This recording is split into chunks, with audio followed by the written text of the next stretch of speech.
Guys, fourth day na paglilinis sa kwarto. Kala ko tapos na. Kala nyo tapos na. Hindi pa. Nagmas ako kasi. Susupukit ako sa amoy nung pananlinis ko.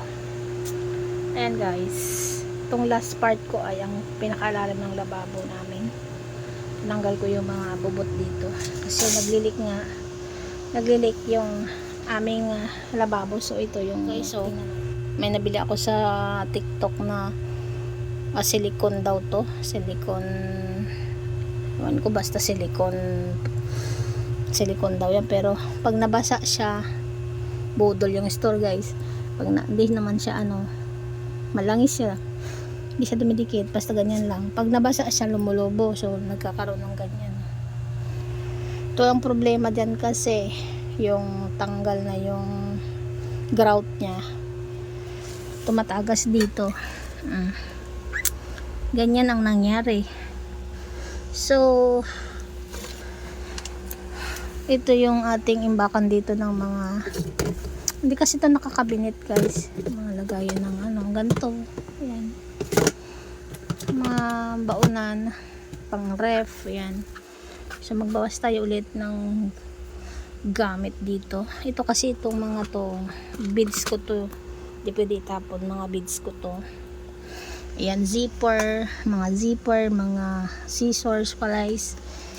Ayan, may tinanggal na ako dito sa labas ng isang box ng 4-on. Hindi na kailangan, siguro let go ko na. Tingnan mo yun, panlaban natin dyan. Let go na natin to kasi 2026 na. Masyado na silang matagal dito sa kwartong ito. So it's time to let go and move on. Ang hirap mag vlog, hawak pa ang phone.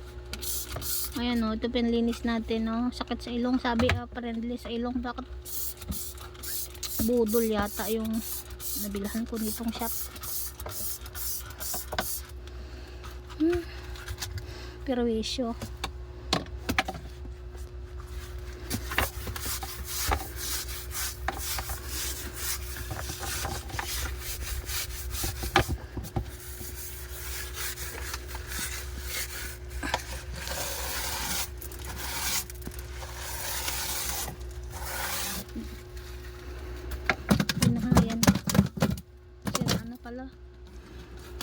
Binahayan ng daga to eh. Sira na pala tong plywood. Wala naman tayong pampalit ditong plywood. Tanggalin ko na lang kaya ito. Kaya lang wala akong panglagyan sa top. Dumi no?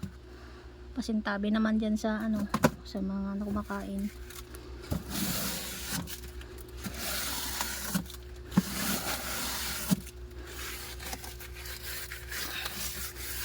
Hi guys, super hot, super duper. Umaya po ulit para matapos ko, pakita kong malinis na. Basta ganun siya kadami. Before, ito yung before. Tingnan nyo na yung after later. Ay, sakit sa mata, palagyan yung mata ko. Ayan guys, medyo malinis na. Hindi ko na kayang palinisin ng sobra. Compare mo naman sa kanina. So balik natin, patuloy muna natin. Okay na yan, so alright, at least nabawasan yung dumi. Mainit sa ilalim ng lababo. In 3, 2, 1, tingnan nyo ang ayos mamaya. Very good guys, after how many hours later, ito na ang ganap natin sa ating nilinis sa ilalim ng lababo. Ito na, dan. Ito na, well organized na sila. Ayan, ito yung mga abubot nating paglagyan ng food.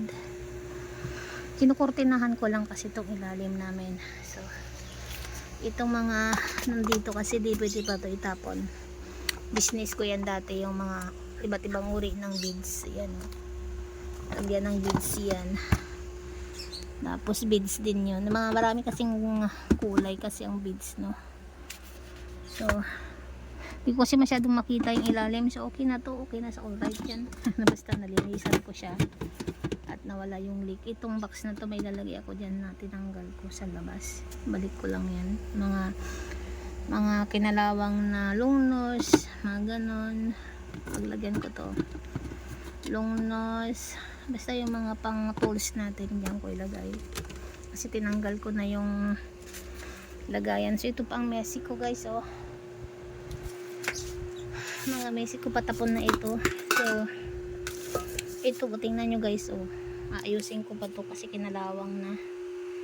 Sayang naman. Tas tapon na to. Ito ilalabas ko na tong mga to. Toolbox pa to ni ano. Basta kilala nyo na kung sino yun. Ayan, tapon na natin yan. So ibalik ko na yung kortina din eh. Intro 2, 1. Ayan, okay na sa alright. Tako na yung ilalim. So thanks for watching. Thanks much.